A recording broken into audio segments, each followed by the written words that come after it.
माता लक्ष्मी की जय। एक बहुत बड़ा नगर था जिसकी जनसंख्या बहुत अधिक थी। दूर पास के अनेकानेक लोग इस नगर में काम धंधों नौकरी रोजगार की तलाश में आया करते थे और रोजगार पाने पर वहीं पर रह जाते। ऐसे लोग अपने काम धंधों में ऐसे व्यस्त रहते थे कि अपने अतिरिक्त किसी की परवाह नहीं करते थे। लोभ स्वार्थ ने घर के सदस्यों से भी प्रेम व्यवहार कम कर दिया। ममता प्यार दया सहानुभूति परोपकार जैसे संस्कार बहुत कम हो गए। पूजा पाठ दिखावे और स्वार्थ पूर्ति के लिए ही लोग करते थे।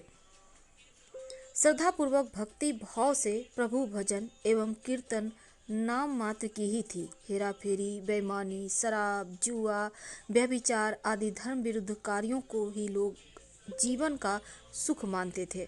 सदा जीवन और उच्च विचार की शिक्षा पुरानी पड़ गई थी। अब तो अधिकांश लोग किसी भी प्रकार धन कमा पर ऐश करने पर विश्वास रखते थे। इसी नगर में मनोज और शीला नाम एक नौ दंपत्ति रहते थे। मनोज का अपना छोटा सा कारोबार था। बहुत ही विवेकवान और सुशील व्यक्ति। ईमानदारी से वह अपना कारोबार करता था जिससे उसका कारोबार ठीक ठाक चल रहा था। आराम से उसका जीवन भी व्यतीत हो रहा था। मनोज की पत्नी शीला धार्मिक प्रवृत्ति की और संतोषी स्वभाव की स्त्री थी। किसी की बुराई नहीं करती परंतु यथासंभव दूसरों की सहायता को भी तत्पर रहती। गृह कार्यों से बचे समय का सदुपयोग वह प्रभु भजन कीर्तन करने तथा धार्मिक ज्ञानवर्धक पुस्तकें पढ़ने में व्यतीत करती थी। उनकी गृहस्थी एक आदर्श गृहस्थी की तरह थी। लोग उनकी सराहना करते थे, लेकिन कुछ लोग जिन्हें दूसरों की खुशी देखकर जलन होती है, उन्हें सुख संतोष पूर्वक जीवन यापन करते देख मन ही मन कुढ़ते थे। इस प्रयास में रहते कि किसी भी प्रकार मनोज को गलत रास्ते पर चलाकर उसकी संपत्ति से स्वयं ऐश करे। तो मनोज और शीला की गृहस्थी इसी प्रकार हंसी खुशी चल रही थी। पर कहावत है ना, सब दिन होत ना एक समान। मनुष्य के जीवन में दुख सुख हानि लाभ लगे रहते हैं। मनोज को भी अपने कारोबार में काफ़ी घाटा उठाना पड़ा और भाग्य जैसे उसका रूठ गया था। अपने कारोबार में हुए घाटे का जल्द से जल्द लाभ में बदलने के चक्कर में गलत लोगों से मित्रता कर बैठा। ये झूठे मित्र उसे जल्द ही करोड़पति बनने का सपना दिखाने लगे और उसे जुआ घुड़दौड़ शराब के कुचक्र में डाल दिया। जुए शराब और जो कुचक्र थे गलत रास्ते, उन चीज़ों से कोई धनवान तो बना नहीं है। जो वह धनवान होता, मनोज करोड़पति तो नहीं बना, हाँ खाकपति जरूर बन गया। जल्द से जल्द अमीर बनने के लालच में वह घर में थोड़ी बहुत बची धन संपत्ति गहने जेवर सब गंवा बैठा। एक समय ऐसा था कि मनोज अपनी पत्नी शीला के साथ सुखपूर्वक जीवन व्यतीत कर रहा था। कुछ ही दिनों में ऐसा समय आ गया उसे कि 2 समय के भोजन के भी लाले पड़ गए। घर में दरिद्रता भूखमरी आ गई। इससे मनोज और चिड़चिड़ा हो गया। बेबात वह अपनी पत्नी शीला के साथ गाली गलौज मारपीट करने लगा। शीला एक सुशील संस्कारी स्त्री थी। वह अपने पति का अपना सर्वस्व समझती थी। पति के व्यवहार से वह दुखी तो बहुत थी, परंतु भगवान पर भरोसा रखकर सब दुख सहने लगी। दुख में ही भगवान याद आते हैं, सो शीला का मन भी हर समय प्रभु पर भरोसा था और विश्वास था कि भगवान उसे सुख जरूर देंगे। एक दिन दोपहर को शीला दुखी हृदय से भगवान को याद कर रही थी। हे प्रभु, हम तेरे छोटे बच्चे हैं, हमारी गलतियां अपराधों को क्षमा करो। हे भगवान, मेरे पति को सद्बुद्धि दो। अभी वह ऐसा कह ही रही थी, अचानक किसी ने उसके द्वार पर दस्तक दी। शीला विचार मग्न हो गई। इस समय मुझ गरीब के घर कौन आ सकता है। सगे संबंधियों और यार दोस्तों ने पहले ही किनारा कर लिया, फिर भी द्वार खोला तो देखा एक वृद्धा खड़ी थी। शरीर पर झुर्रियाँ थी, किंतु चेहरे से अलौकिक तेज टपक रहा था। उसकी आंखों से करुणा और प्यार का मानो अमृत बह रहा था। शीला उस बूढ़ी को पहचानती नहीं थी, फिर भी आदर के साथ उन्हें घर के अंदर ले आई। किसी को बैठने के लिए घर में उपयुक्त आसन तक नहीं था बैठाने के लिए। सकुचाते हुए शीला ने एक पट्टी फटी हुई जो चादर है उसको बिछाकर उनको बैठने के लिए कहा, तो वृद्धा उसी चादर पर आराम से बैठ गई। शीला के मन में कुछ शांति महसूस हुई। वृद्धा उनसे पूछा कि शीला, मुझे पहचानती हो या नहीं? शीला बोली, माँ जी, आपको देखते ही कुछ अपनत्व सा महसूस कर रही हूँ।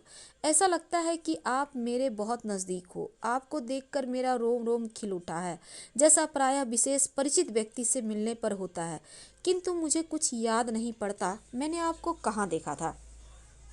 वृद्धा ने अपनत्व दिखाते हुए कहा, क्यों इतनी जल्दी भूल गई?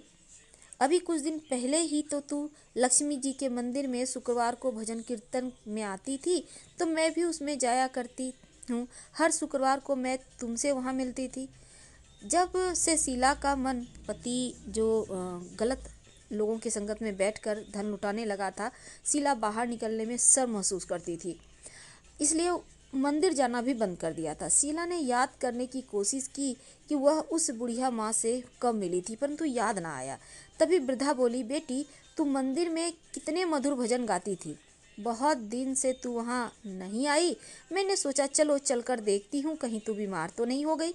यह सोचकर मैं यहाँ चली आई। वृद्धा के ममत्व भरे वचनों को सुनकर शीला का हृदय भर आया। उसने अपनी रुलाई रोकने की कोशिश की, किंतु असफल रही और फूट फूट कर रोने लगी। यह देखकर बुढ़िया माँ उसके पास आई और सिर पर प्यार भरा हाथ फेर कर उसे ढांढस बंधाने लगी। वृद्धा बोली, बेटी, जीवन में सुख दुख आते ही रहते हैं। हमेशा सुख हमेशा दुख किसी के भी घर नहीं रहता, अतः दुखों से घबराना नहीं चाहिए। शीला बोली, माँ जी, मैं थोड़े दुख में कभी नहीं घबराई, परंतु अब सहा नहीं जाता। ऐसा कहते कहते फिर रोने लगी। वृद्धा फिर सांत्वना देती हुई बोली, धैर्य रखो बेटी, और अपनी व्यथा मुझसे कहो कि तुझे क्या दुख खाए जा रहा है। इस प्रकार बताने से तेरा मन भी हल्का हो जाएगा और मुझसे हो सकेगा मैं तेरे दुख दूर करने का उपाय भी बता दूंगी। तो वृद्धा की बात सुनकर शीला के मन में बहुत राहत मिली। उसने बुढ़िया माँ को अपनी दुख भरी कथा सुनाई शुरू की और वह बोली, माँ जी, पहले मेरे परिवार में बहुत सुख शांति थी। मेरे पति मेहनती, ईमानदार, सुशील थे। भगवान की कृपा से मेरे घर में खुशियाँ ही खुशियाँ थी। किसी भी कार्य में हमें कभी धन की कमी नहीं हुई महसूस। अचानक हमारे भाग्य ने पलटा खाया। मेरे पति को अपने कारोबार में घाटा हुआ। अधिक धन कमाने के चक्कर में बुरे लोगों की संगत में आ गए और वे जुआ, शराब, रेस आदि जो गलत रास्ते हैं उसमें फंस गए हैं। इस प्रकार उन्होंने अपना सब कुछ गवा दिया। आज हम बिल्कुल कंगाल हो गए हैं। अब तक जैसे तैसे घर की छोटी मोटी चीज़ें बेचकर गुजारा करते थे, अब तो घर की सब वस्तुएं भी समाप्त हो गई हैं।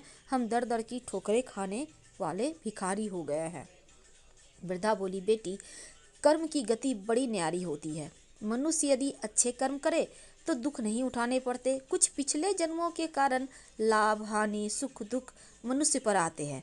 ऐसे में वह संयम से काम ले, भगवान पर भरोसा रखे तो शीघ्र ही उनके दुख दूर हो जाते हैं। बेटी, तेरे दिन भी अवश्य फिरेंगे। मैं तुझे उपाय बताती हूँ। तू भगवती महालक्ष्मी की भक्त है। वे तो स्वयं धन की देवी और प्रेम करुणा की अवतार हैं। अपने भक्तों पर उनकी कृपा सदैव बनी रहती है। अतः तू उन्हीं महालक्ष्मी जी का व्रत कर, वे अवश्य ही तेरा कष्ट दूर करेंगी। बुढ़िया माँ की बात सुनकर शीला बहुत प्रसन्न हुई और उसने पूछा, माँ जी, श्री महालक्ष्मी जी का व्रत कैसे किया जाता है, यह मुझे समझा कर कहो।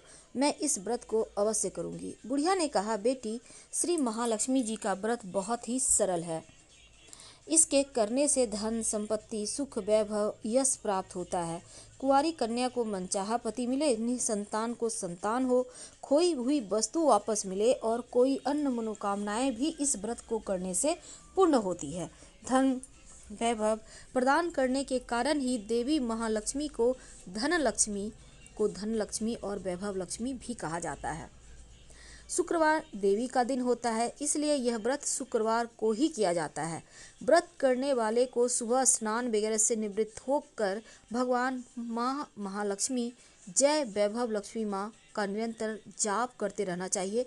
शाम अपने घर के एक कोने में चौका लगाकर साफ करके एक पटरा रखो, उसके ऊपर एक साफ कपड़ा बिछाकर उस पर थोड़े से चावल रखो। फिर एक लोटे में जल उन चावलों के ऊपर रखो। लोटे के ऊपर एक कटोरी रखो, उस कटोरी में सोने या चांदी का कोई आभूषण रखो। अगर कोई आभूषण ना हो तो 1 रुपया का सिक्का भी कटोरी में रख सकती है। इसके बाद एक घी का दिया और धूप बत्ती जलाकर रखो। एक बर्तन में थोड़ा मीठा प्रसाद के रूप में रखो और प्रसाद में बतासे या गुड़ भी रख सकते हैं। पटरे के ऊपर लोटे के पास सोने, चांदी या तांबे पर बना श्रीयंत्र भी रखो। यदि धातु का श्रीयंत्र घर में ना हो तो कागज पर छपे श्रीयंत्र को भी रखा जा सकता है। भगवती लक्ष्मी माँ को श्रीयंत्र अत्यधिक प्रिय है। पूजा करने और कथा कहने के लिए पटरे के पास पूर्व की ओर मुंह करके बैठो। सबसे पहले श्रीयंत्र को हाथ जोड़कर श्रद्धापूर्वक नमस्कार करो। फिर वैभव लक्ष्मी के ध्यान मंत्र को पढ़कर भगवती महालक्ष्मी की स्तुति करो। उन्हें संस्कृत में भी ध्यान व मंत्र कहने में कठिनाई हो तो सरल भाषा में भी आप स्तुति कर सकते हैं। तो माँ महालक्ष्मी दिखावे की नहीं बल्कि भाव की भूखी हैं। इसके पश्चात कटोरी में रखे आभूषण या पैसे पर हल्की सी कुमकुम और अक्षत चढ़ाइए। फिर दोनों हाथ से लाल रंग के पुष्प अर्पित कर प्रसाद का भोग लगाइए और धूप और दीप दिखाए पुनः माँ लक्ष्मी की स्तुति करके लक्ष्मी महिमा गाओ और आरती उतारो। फिर मन ही मन सच्चे हृदय से जय महालक्ष्मी माँ 11 बार उच्चारण करो। इसके बाद 11 या 21 शुक्रवार का व्रत करने का संकल्प लेकर अपनी मनोकामना पूरी करने के लिए माँ से हाथ जोड़कर विनती करो। अंत में माँ का प्रसाद बांट दो। थोड़ा सा प्रसाद अपने लिए रखो। बाद में कटोरी में रखा आभूषण, रुपया और श्रीयंत्र उठाकर रखो। लोटे का पानी तुलसी के पौधे में चढ़ा दो। इस दिन पूरे दिन उपवास रखकर शाम के समय प्रसाद खाना। यदि इतनी भक्ति ना हो तो एक बार शाम को प्रसाद खाकर सादा वैष्णव भोजन कर सकते हैं। इस प्रकार इस व्रत को शास्त्रीय विधि के अनुसार करने से उसका फल अवश्य प्राप्त होता है। इस व्रत के प्रभाव से मनुष्य की सब विपत्तियां दूर होकर धन वैभव की प्राप्ति होती है। कुंवारी कन्याओं को मन भावन पति मिलता है। सौभाग्यवती स्त्रियों को सौभाग्य अखंड रहता है। निसंतान दंपत्ति को संतान की प्राप्ति होती है और भी कोई मनोकामना हो तो वह भी अवश्य पूरी होती है।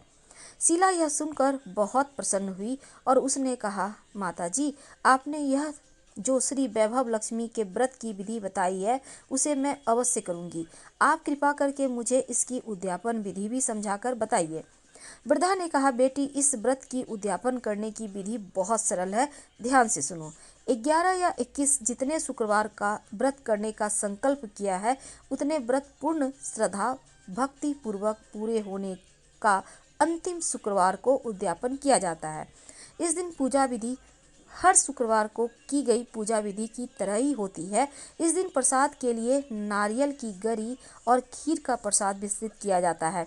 प्रसाद के साथ कम से कम 7 कुमारी या सौभाग्यवती स्त्रियों को कुमकुम का तिलक लगाकर श्री वैभव लक्ष्मी व्रत कथा की एक पुस्तक भेंट दी जाती है। अंत में फिर भगवती श्री महालक्ष्मी के विभिन्न स्वरूपों को श्रद्धापूर्वक हाथ जोड़कर नमस्कार करो और मन ही मन माँ से प्रार्थना करो कि हे महालक्ष्मी माँ, हे धनलक्ष्मी माँ, हे वैभव लक्ष्मी माँ, मेरे सच्चे मन से आपका मैंने पूर्ण व्रत किया है। फिर भी मुझसे कोई गलती अपराध हुआ हो तो क्षमा करना और जो हमारी मनोकामना है उन्हें पूर्ण करना, हमारा सबका कल्याण करना, हमारी विपत्तियों को दूर करके हमें धन वैभव प्रदान करना। हे देवी माँ, आपकी महिमा अपरंपार है। बुढ़िया माँ से श्री वैभव लक्ष्मी के व्रत की शास्त्रीय विधि सुनकर शीला का मन नाच उठा। उसे लगा मानो उसे मनमांगी मुराद मिल गई। उसने तत्काल अपनी आंखें बंद करके मन ही मन संकल्प लिया कि हे वैभव लक्ष्मी माँ, मैं आपका 21 शुक्रवार तक बुढ़िया माँ द्वारा बताई गई शास्त्रीय विधि के अनुसार व्रत उद्यापन करूंगी। इस प्रकार संकल्प करके जैसे ही शीला ने आंखें खोली तो वृद्धा माँ को कमरे में नहीं पाया।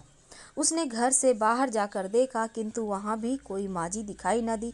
उसे बड़ा आश्चर्य हुआ कि थोड़ी ही देर में कहाँ गायब हो गई माता। वास्तव में वे साक्षात माँ लक्ष्मी महालक्ष्मी थी जो अपनी भक्त शीला को वृद्धा का वेश रखकर रास्ता दिखाने आई थी। अगले दिन शुक्रवार था। शीला सुबह नहा धोकर मन ही मन जय महालक्ष्मी माँ, जय वैभव लक्ष्मी माँ का जाप करने लगी। शाम तक वह वैभव लक्ष्मी माँ की पूजा करने बैठी। घर में कोई आभूषण तो था नहीं। आभूषण के नाम पर उसकी नाक एकमात्र लौंग बाकी बचा था। उसने वही निकालकर धोकर कटोरी में रखी और घर में थोड़ी शक्कर रखी थी, उसका प्रसाद बनाया। फिर बुढ़िया माँ के द्वारा बताई गई शास्त्रीय विधि के द्वारा वैभव लक्ष्मी माता पूजन किया। पूजन के पश्चात उसने प्रसाद अपने पति मनोज तथा अन्य लोगों को वितरित किया। अंत में स्वयं ग्रहण किया। श्री वैभव लक्ष्मी माँ का प्रसाद खाते ही मनोज के स्वभाव में परिवर्तन आने लगा। उसका चिड़चिड़ापन कम होने लगा। उसका मन कुटैबों से दूर होकर कारोबार जो पहले बिल्कुल ठप हो गया था फिर से जमने लगा। 21वें शुक्रवार को शीला ने बुढ़िया माँ द्वारा बताई शास्त्रीय विधि के अनुसार उद्यापन किया और 11 स्त्रियों को श्री वैभव लक्ष्मी व्रत की पुस्तक भेंट दी। फिर भगवती महालक्ष्मी के वैभव लक्ष्मी स्वरूप को मन ही मन प्रणाम कर प्रार्थना की, हे वैभव लक्ष्मी माँ, मैंने आपके व्रत की जो मनौती मांगी थी आज पूर्ण हुई। हे माँ, हमारे संकटों को दूर कर हमारा कल्याण करो। जाने अनजाने में यदि कोई हमसे अपराध हुआ है उसे क्षमा करना। हमें धन संपत्ति वैभव प्रदान करना। हमें सद्बुद्धि देना। हे माँ, आपकी महिमा अपरंपार है। आपकी सदा जय हो। इस प्रकार व्रत संपूर्ण होने के बाद कुछ ही दिनों में मनोज के कारोबार में अच्छा लाभ होने लगा। उसने शीला को उसके जेवर वापस दिला दिए। घर में पहले जैसी सुख शांति आ गई। श्री वैभव लक्ष्मी माँ के प्रताप को देखकर अन्य बहुत सी औरतों ने भी उनका विधि पूर्वक व्रत किया और मनभावन फल प्राप्त किया। हे महालक्ष्मी माँ, हे वैभव लक्ष्मी माँ, जैसे आपने शीला पर कृपा की वैसे ही अपने अन्य भक्तों पर भी कृपा करना, सबका कल्याण करना, उसको सुख शांति प्रदान करना। बोलो श्री वैभव लक्ष्मी माता की जय।